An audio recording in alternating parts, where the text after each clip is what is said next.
Les grosses têtes de Philippe Bouvard sur RTL.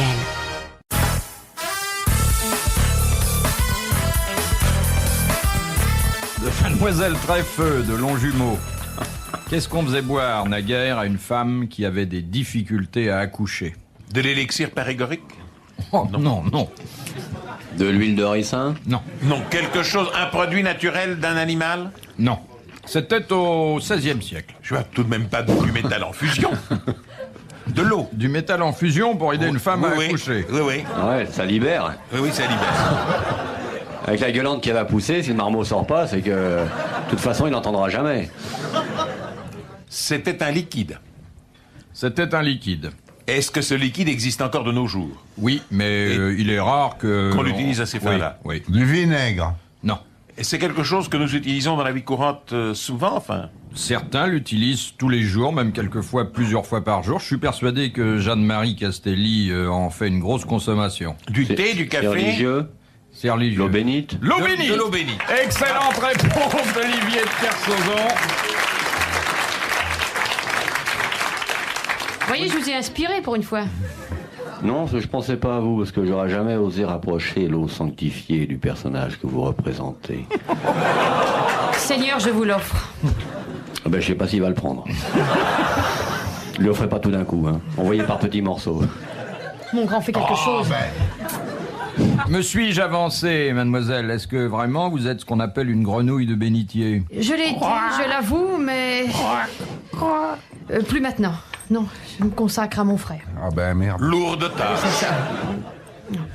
Lourde tâche, vaste programme. D'abord, les bénitiers sont toujours vides maintenant. Il n'y a plus d'eau dedans. C'est vrai, hein? Il y a une baisse de... Il y a une baisse de l'eau. De l'eau qui correspond à une baisse de la fréquentation. Non, c'est parce Absolument. qu'on chauffe les églises. Il y a évaporation, c'est tout. Vous allez souvent dans les églises, monsieur? Tous les jours, madame. Il entre en lui-même. Et à quelle heure? J'y vais, moi, Juste avant d'aller se coucher, vers les 6 je suis un heures. spécialiste de l'architecture des religieuses en France, je vous signale.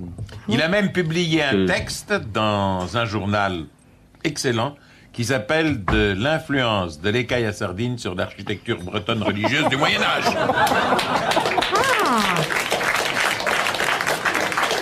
Vous montez dans mon estime, alors. Moi, je n'y tiens pas spécialement. Faites-moi redescendre au rez-de-chaussée, que je puisse partir. Je vais demander à mon frère de m'aider. Tu veux me pousser? Le pousser où? Que je dans pousse ses mes derniers frères, tranchements. De Monsieur Berton, d'Ozos, dans la Creuse. Aux oses. Oui, vous Donc, avez je aussi suis très des... sensible à la Vous géographie. avez aussi des souvenirs, là? Non, je ne connais pas du tout la Creuse, je le regrette. Aux anses. Sauf l'aiguille creuse d'Arsène Lupin. Ah oui, mais ans. qui est pas là. Alors, c'est une question qui vous concerne, Monsieur Castelli. Fume trop, mon grand. On ne peut pas dire que Monsieur Castelli soit atteint de polysarcie. Pourquoi? Polytechnique, ça veut dire... Poly, il y a Poly, ça veut plusieurs. dire à Sarcy, côté. ça veut dire beaucoup d'esprit, non? Non, On peut pas dire qu'il soit rieur. non, On ne peut pas dire qu'il a beaucoup de cheveux. non. N'est-ce pas? S'agit-il d'un détail naturel? Oui. On ne peut On pas va dire... dire qu'il est le nez camus. En Est-ce principe, qu'il je veux dire, s'agit il du faut visage? connaître intimement quelqu'un pour le savoir, mais souvent, ça transparaît à l'œil nu. Ça transparaît à l'heure nue lorsque ça sort par-dessus le col de la chemise. Non, Il ne s'agit pas de poils. non. C'est pas sa glotte? Non.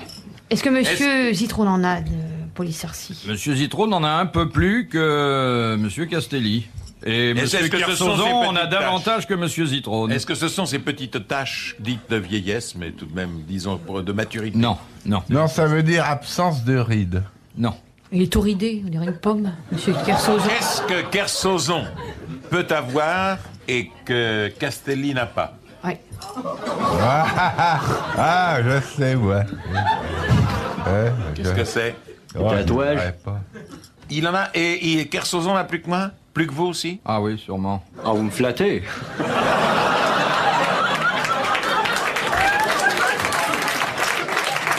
Une barbe dure, une barbe forte? Je comprends rien Non. du tout, moi. Mais c'est pas nouveau, calmez-vous. Des rouflaquettes? Non. Polysarcie. Faut dire que ça lui est plus nécessaire qu'à nous aussi. Il fume? Non. Des muscles? Des muscles. Excellente réponse de Jeanne-Marie Castelli. Sur un geste évocateur et aphrodisiaque d'Olivier de Kersauzon. Il a Oui. trouvé la bonne réponse, effectivement. La polycharcie, c'est le développement, et le dictionnaire a un mot dont je vous prie d'excuser le côté un peu péjoratif, monsieur de Kersauzon, le développement excessif de la musculature. Il n'est pas excessif en ce qui vous concerne, puisque vous devez chaque fois rentrer. Bah les pattes, la grenouille, l'araignée, là. Attention. Attention la limace grise, tranquille, peinard, vautré sur le frangin, hein. N'approche pas du monsieur. Noël est fini. Je t'ai déjà dit de jamais le toucher. Question de mademoiselle Chalmette de Joinville-le-Pont. Qu'est-ce qu'on appelait la courante sous Louis XIV? La colique. Une danse. Une danse. Oui. Comme la gavotte De mademoiselle Castelli, sœur. La courante était une danse française à 3 temps. La gigue, la courante, l'allemande. L'allemande, la sarabande, la gavotte. Oh, voulez-vous faire une gavotte avec moi, monsieur Zitrone? Oh. Voulez-vous gavoter, madame? Mais oui. Ah. Un jour. très bien. Monsieur Zitrone a beaucoup plus glavioté que gavoté jusqu'à présent. Qu'en savez-vous? Je parle sans postillonner. Oh non, Léon. Enfin, rarement. Je veux dire que vous avez tellement parlé, et bien parlé, que vous avez consommé des trésors de salive. Eh bien, écoutez, vous êtes fort indulgent, vous aussi, et je vais essayer de me renflouer en salive. Voilà, prenez exemple, monsieur de Kersauzon. Les rapports urbains sont quand même beaucoup plus faciles avec quelqu'un Oui. de l'éducation de monsieur Zitrone, Absolument. Voilà, parfaitement. Ah ouais, tiens. qui attends, parle ça. comme on n'écrit plus aujourd'hui. Mais c'est à quel sujet vous me dites ça La politesse, la courtoisie, Oui. tout ce qui rend alors, j'en manque de l'existence politesse, plus moi. agréable. L'élégance naturelle. Qu'est-ce qu'il veut le petit lapin, une baffe ou merde? Je manque de politesse, moi je suis pas raffiné. Il n'a pas de cravate. Toi la grisette peinard, hein. Ah oui, c'est vrai. Regardez, il n'a pas de cravate. Mais j'en ai pas non plus. Mais c'est pas pareil, toi, mon chéri. Ferme-la. De madame Meurs de Boulogne. Pourquoi Ludmilla Tcherina vient-elle d'être retirée du musée Grévin après 23 ans de bons et loyaux À services? cause de la poussière. Elle avait fondu. Non. Bah, parce qu'elle. Moi, je trouve la question presque à la limite de l'inconvenance. Non. Elle Il se avait- trouve que la raison a été donnée La dans raison- les gazettes. C'est elle qui l'a demandé? Non. Pour refaire un détail, Oh, bah, après 23 ans, il y a plus qu'un détail à faire, hein. Ça dépend chez quelle femme. Si on n'a pas touché entre-temps. Parce qu'elle était pleine d'empreintes. Comment d'empreinte? Eh ben, les gens arrêtaient pas d'être. Parce que les gens volaient un petit peu de cire, non, chaque fois? Non. Parce qu'on n'avait plus de rouge. Est-ce que Bonjour. vous l'avez vu au musée Grévin? Non. Parce qu'elle danse plus. Musée Grévin, on rentre, on est, on passe, on sort. Il n'y a pas d'éternité au musée Grévin. C'est Il y a un vrai. passage seulement. C'est vrai. Donc Ludmilla Tcherina, qui est une de vos amies, qui est, je n'en doute pas, absolument délicieuse et charmante, cher Léon. Et tout à fait. Très charmant. Après 23 ans de musée Grévin, et le musée s'est séparé de ce merveilleux profil. Elle Buste. se décolorait. Non, alors, je dois Elle dire fondait. que ce mannequin était particulièrement attractif. D'abord parce qu'il correspondait à une vedette que tout le monde connaît, mais aussi et surtout parce que les artistes qui en étaient responsables l'avaient doté d'un système qui lui permettait de respirer. Ah bah c'était cassé la machine alors. Oui. Le fallu moteur, respirer. le moteur s'est cassé. Le moteur artificiel, la Un joint de respiration culasse qui a artificielle. pété dans une côte. Ah. Voilà, Eh fini. Alors, on n'a pas réparé. On va réparer le moteur. Alors, on n'a pas pu réparer le moteur parce que c'était vraiment très grave. Donc, on a mis Ludmilla Tcherina Au placard. au À placard. la cave. Voilà. C'est un peu triste. Mais elle va hein. remonter, non? On sait pas. Comme vous savez. c'est une ballerine, elle a qu'à faire ça, c'est drôle. Question de Monsieur Dominique Labitte, levé du canal, à Champorgueil, à côté de Chalon-sur-Saône. Je n'y peux rien, c'est comme ça, et il doit être blindé sur ce genre de mauvaise plaisanterie. Complètement, Sûrement. Quel est le plus grand bâtiment du monde? Bâtiment, Ce n'est pas l'Empire State construction Building. humaine ou bâtiment Artung. Il y a quelque chose Parce que la fait plus grande 400 construction mètres. humaine, c'est la muraille de mine, la muraille de Chine. Ça, c'est la plus grande construction Un humaine. bâtiment, c'est-à-dire... Est-ce que la grande muraille est un L'Escurial bâtiment ou elle n'est pas un bâtiment Non, pas un bâtiment. Bon, bah, Il en a allez un. dire ça aux C'est Chinois, un d'abord, ça le prendre dans la monument. gueule. C'est un monument. C'est un bâtiment. C'est un monument. muraille de Chine est un bâtiment. C'est vous qui êtes un monument, un tout petit monument. Moi, je sais, monsieur. Oui. C'est l'Empire State Building. Non, on n'a pas dit le plus haut. Celui qui est le plus habité. La journée, hein, parce que le soir, il y a moins de monde. La Tour Eiffel. Est-ce que c'est en Europe? Non. C'est aux États-Unis? Oui. Ce n'est pas à New York. Washington. C'est à Washington. Ah bah c'est dans la Maison Le Blanche. Pentagone. Le Pentagone. Bonne réponse de Léon Zitrone.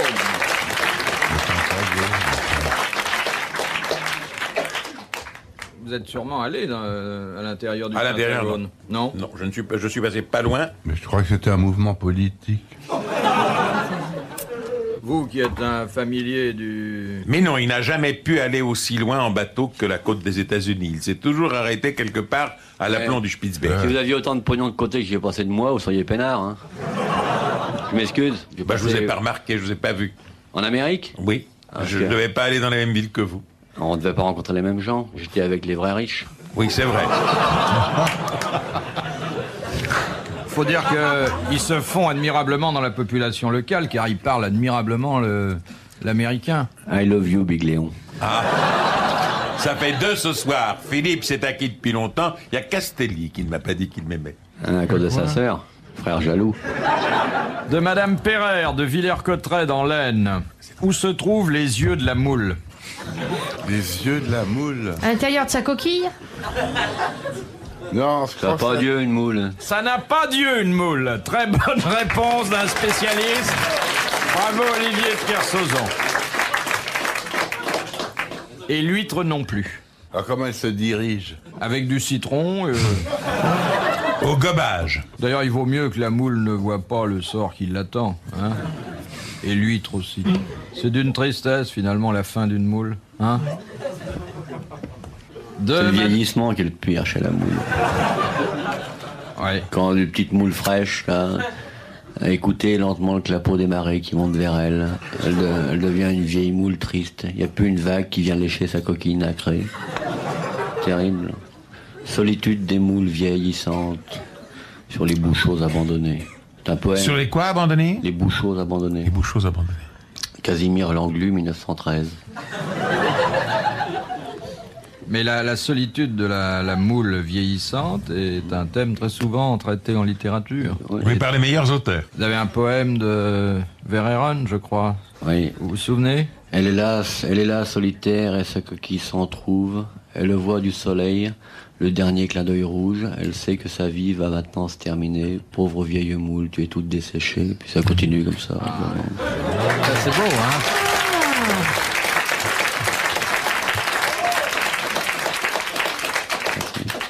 C'est vraiment Verhaeren qui a écrit ça. Bah oui, il l'aurait pas inventé comme On ça. n'a pas inventé hein. comme ça un poème, voyons. Quel Auguste qu'il a Verhaeren. 1913, Émile. 1913-1914. Il est mort enfant. C'est le seul blessé de la guerre de 14-18 qui est mort en couche-culotte. Alors, il est mort sous un train. Et en plus, il s'était rendu, mais dans la tranchée, comme il était tout petit, un peu comme Bouvard, il avait beau avoir les bras en l'air, personne ne voyait qu'il s'était rendu de l'autre côté. Alors ils ont tiré un obus shrapnel auto-éprouvant et...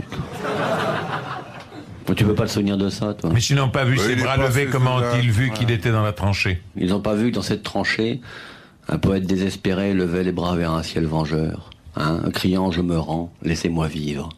Et à ce moment-là, l'oiseau de métal inerte qui représente le shrapnel lancé par les mains ennemies tombait sur ce petit corps qui broyait, laissait expirer ce soupir, hymne d'amour à la moule dans les Ardennes. C'est faux ce qu'il dit. C'est faux ce qu'il dit. C'est faux qu'il est passé sous un train. Verhaeren, bah oui, il est mort comme ça, c'est vrai. Garde Rouen était Miro. André Verhaeren est passé sous un train, on l'a retrouvé en Émile. accordéon. Il voulait aller au buffet de la gare. Il s'est Confondait avec Il avait perdu sa Verhaeren. musette au combat.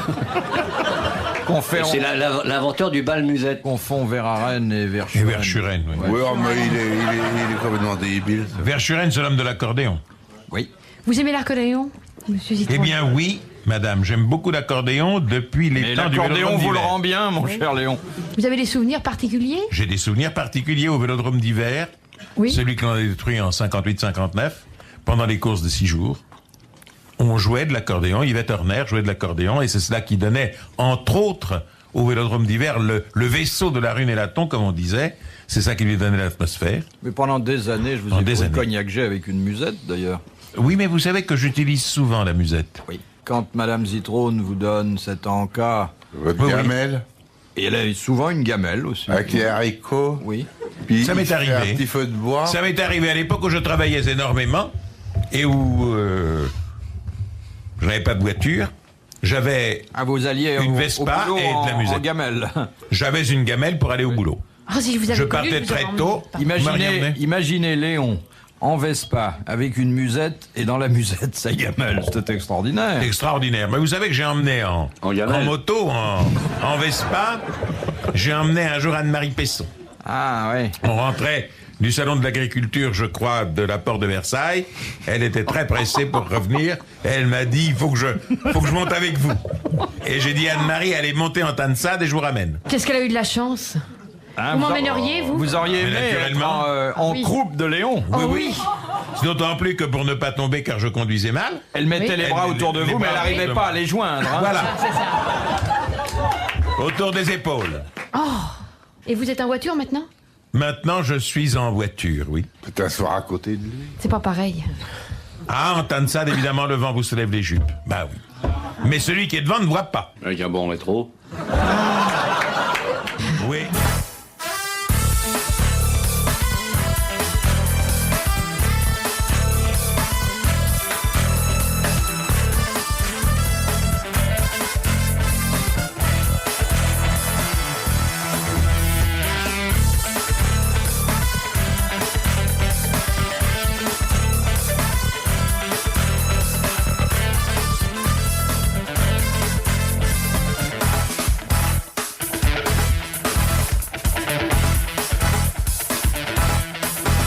De Madame Canuel de Châteauneuf-sur-Cher. Dans quel cas un prêtre peut-il refuser la cérémonie religieuse de mariage que réclame un couple? Lorsqu'il n'est pas marié civilement, sinon il irait en Oui, tôle. mais à l'exclusion de ce cas que la loi française prévoit, c'est Quand il vrai. est divorcé. Non, Quand quelqu'un dans l'assistance s'oppose non. par quelque chose. Quand ils n'ont pas passé la visite prénuptiale.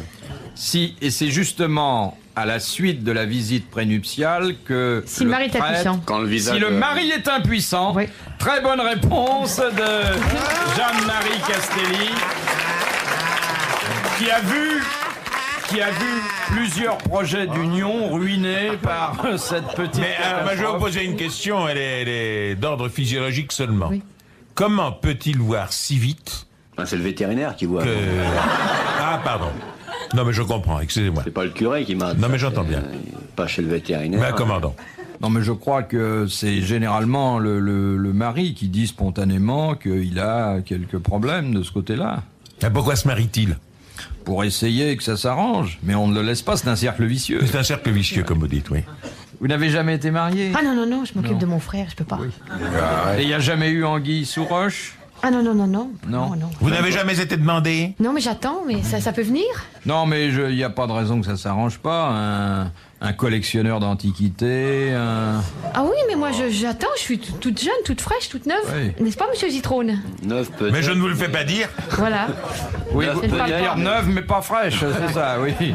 Vous non plus, vous n'êtes pas frais, monsieur de Kersauzon. Ah, je suis pas neuf, moi aussi. Non, vous n'êtes pas. Vous êtes tout plissé, tout froissé. Ouais. Mais je me repasse bien encore, ça. Non, c'est rien. Monsieur Zitrone, parlez-moi de vous. Écoutez, c'est un sujet sur lequel on peut s'étendre, et on n'a jamais fini de faire le tour. Bon, alors, nous avons maintenant une question de Monsieur Edvard de Reims. Ah, j'allais dire, M. Mikolet, c'est un ami de M. Mikoletchik, je crois qu'ils sont beaux-frères. Oui, Ils habitent la exactement. même rue, non? Oui, oui, exactement. Mais c'est vrai en Mais plus. c'est vrai en plus. Ouais.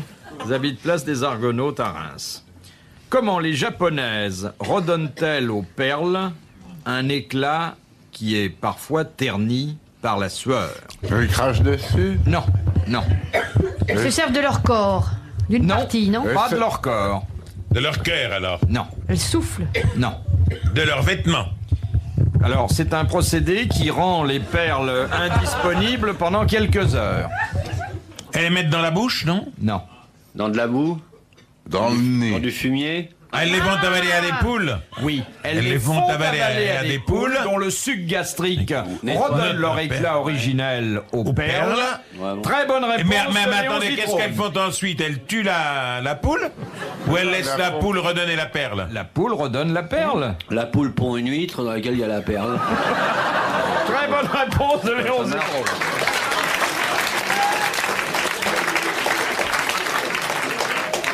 C'est pour ça que généralement, quand vous entendez des poules qui bavardent ensemble lundi, il y en a généralement une qui dit à l'autre, tiens, vous reprenez le collier. Ta perle. Ta perle.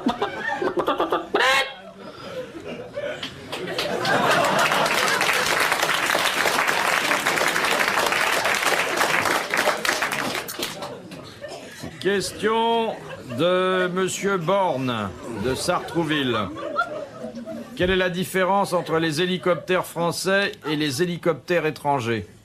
C'est dans Dans l'hélice. C'est vraisemblablement dans les pales la structure du rotor. Parce que les Français ont inventé les systèmes des carbones composites. C'est la manière dont Qui ont il est marqué, permis- dont ils ouais. sont marqués par lettres. Si, c'est pas les composites. Il y en a qui ont le volant à gauche, les autres à droite. Les hélicoptères étrangers, ils décollent jamais. Les hélicoptères français survolent l'horizon vainqueur, virgule. C'est le pas de l'hélice. Et ça, je veux dire, n'importe quel spécialiste n'a même pas besoin de regarder l'immatriculation, la marque de l'appareil, pour identifier la nationalité de l'appareil. La couleur? Non. Le sens du rotor. Le sens du rotor. Les rotors de l'hélicoptère français tournent dans le sens des aiguilles d'une montre et les hélicoptères Mais non, étrangers dans le sens opposé. Très bonne réponse d'Olivier de Kersauzon. Il est rotor. Il est Non, rotor, mais la ouais. diversification, elle vient pas de là. Elle vient surtout de l'utilisation des matériaux composites, mon petit amour. Que c'est un brevet français qui avait envie de prendre 25% du marché des hélicoptères aux États-Unis. Si vous intéressez à l'hélicoptère. Non, pas du tout. Tu vois, Parce que Jean-Marie, il a de la C'est un culture. appareil assez fascinant. je Ah ouais, le c'est reconnais. extra. Hein. Il a de la culture quand même. Ça se passe dans un commissariat de police. Il y a là un monsieur qui dit à l'agent de service: "Monsieur l'agent, je viens me constituer prisonnier. À 5 heures ce matin, j'ai percé le ventre de ma femme d'un coup de couteau." Alors l'agent s'extasie: "Un coup de couteau à 5 heures du matin? Eh ben, vous au moins, vous ouvrez de bonne heure." De Monsieur Clousier de Saint-Malo. Qu'appelait-on sous l'Empire la charmante? Non, Une danse, Non. une chanson, Non. c'était un vêtement féminin. Non. C'était un lieu où l'on mettait les gens? Non. La guillotine. Non. Une musique militaire. Non. Une pièce d'un appartement? Pas du tout. Je dois dire que ça n'avait rien d'agréable, en dépit de ce... une prison. Maladie. Une tôle? Alors, une maladie, oui, laquelle? La vérole, Non. Pas d'aveu, mademoiselle. Pas d'aveu. Pas la vérole, mais L'autre. enfin... L'autre. Non, quelque chose qui est bénin, mais désagréable. La gale? La gale. Excellente réponse de Léon Zitrone, qui d'ailleurs connaît bien la princesse et La le Gale. prince du Ouais, même la nom. Gale. Oui, oui. Puisque vous avez marié le... Je le les ai prince mariés, de mais mon Galles. Dieu, vous mais... avez des souvenirs particuliers? De Londres, je pense bien, j'ai fait mes études. Non, mais du mariage. Du mariage, des souvenirs Oui, particuliers? vos commentaires. C'était très long. Oui. Et au moment où ça devenait intéressant, ils ont fait sortir Léon de la chambre. Voilà. Quel dommage. Il fait qu'on est toujours dans le doute, on ne sait pas ce qui Ben s'est oui. passé le soir. De Madame Tupu de Calais. Quand dit-on d'un cochon que c'est un goret? Quand il est tout Quand il est petit. tout petit, oui. Un goret, c'est un cochon mâle adulte apte à reproduire. Non. Pas encore alors. Voilà. C'est avant. Exactement. Très bonne réponse d'Olivier de Ah Kersauzon. ben, je n'ai pas compris. C'est le goret qui n'est pas encore en état de se Et reproduire. après, il devient. Ah. Parce qu'on dit qu'il vivra Celui vers. qui n'est pas adulte. Quand il grandit. Un goret, un pubère. Voilà. Il y a d'ailleurs une jolie chanson, un jour, Ouais. tu verras, qui est Ouais. très jolie. Oui. Non, non, non. Musique de Marcel Gouic. Je me demande si Monsieur de Kersauzon a été un goret dans sa vie. Il a dû être un cochon tout de suite. Non mais moi, ce qui m'est. Je pose la question. Bravo, Jean-Marie, bravo. C'est pas une raison pour essayer de me faire becter n'importe quel débris, je vous le dis tout de suite. moi. Blague Ah, dans le groin. Regarde le couple maudit. là. Qu'en pensez-vous, Monsieur Zitrone? Je ne pense pas. Je pensais à toute autre chose et à des choses fort déplaisantes. C'est vrai? Oui, absolument, qui n'ont rien à voir avec les grosses têtes. À quoi, mon cher Léon? À des choses qui n'ont pas à être dites sur l'antenne. Faut pas et qui n'ont penser à la strictement rien à politique quand vous êtes ici. voir. Ça n'a rien à voir avec la politique. Mais vous savoir, inquiet, Léon trouble ma joie. Je vous Non, en non, prie, je parlez, pensais- n'ayez pas peur de moi. Épanchez votre cœur, mon ami ou mon frère. Non, ça- Laissez donc partager vos douleurs à la terre. Nous écoutons un seul mot de vous, Léon. Allez-y. Bonsoir. Épanchez votre cœur, ne gardez pas pour vous cet immense malheur. Que votre front soucieux, oui, se déride enfin. Allez Léon Sourier, il y a de nouveaux matins.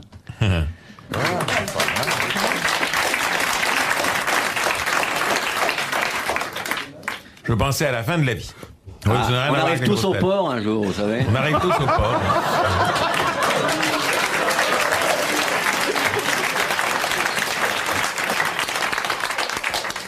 Je me demandais si dans l'au-delà nous nous retrouverions pour les grosses têtes. Oh, pourquoi pas? Pourquoi pas? Oh, bah alors c'est moi qui poserai les questions. Et je vous dirai... Parce que vous avez les pieds sur terre. Je vous dirai, Léon, vous brûlez. C'est ça. De Monsieur Erny, de Saint-Hilaire-du-Rosier, qui était enfermé dans le labyrinthe de Dédale. Mercure. Non. Thésée. Non, non. Taisez-vous, non, non. Non, mon cher Léon, T'es un homme ou une femme? vos souvenirs, ni l'un ni l'autre, vos souvenirs mythologiques vous trahissent. C'était un animal. Pégase. Le Fabuleux. Minotaure. Le Minotaure. Très bonne réponse de Léon Zitrone. Avant-dernière question de Monsieur Thomas de Paris. Comment s'appelle le petit du cachalot? Le petit cachalot. Non, il a un nom qu'on n'attend pas tellement de... Le mouton. Non, pas le mouton. Le lapin. Le veau marin. Le veau marin. Très bonne réponse de Jeanne-Marie Castelli. Paré de la dépouille des ours, des veaux marins, des aurochs et des sangliers, les Francs se montraient au loin comme un troupeau de bêtes féroces. C'est chez mon ami François-René de Chateaubriand. Le veau marin et pas le veau maringot. Non, car non, c'est sûrement très, pas. très différent. Il n'avait pas encore été inventé. Dernière question de Et si. Monsieur Tribou, de Caudry dans le Nord, qui a dit « Notre sagesse vient de notre expérience et notre expérience vient de nos sottises. » Donc, si on... Notre sagesse vient de nos sottises, c'est vrai. Exactement. Voltaire. Non, Un auteur, un Il est écrivain, mort. il est mort comme tous ceux qui ont dit des choses définitives. un homme du 18e, Non, du 19e, il habitait dans le 16e. mais c'est donc il était 20e. Valérie. Et on a démoli son immeuble après sa mort. Valérie. Jules Renard. Sacha Guitry. Sacha Guitry. Très bonne réponse de Philippe Castelli. Mademoiselles, messieurs, bravo, merci. Ouais. À la prochaine fois. Avenue Élysée Reclus. J'ai une histoire.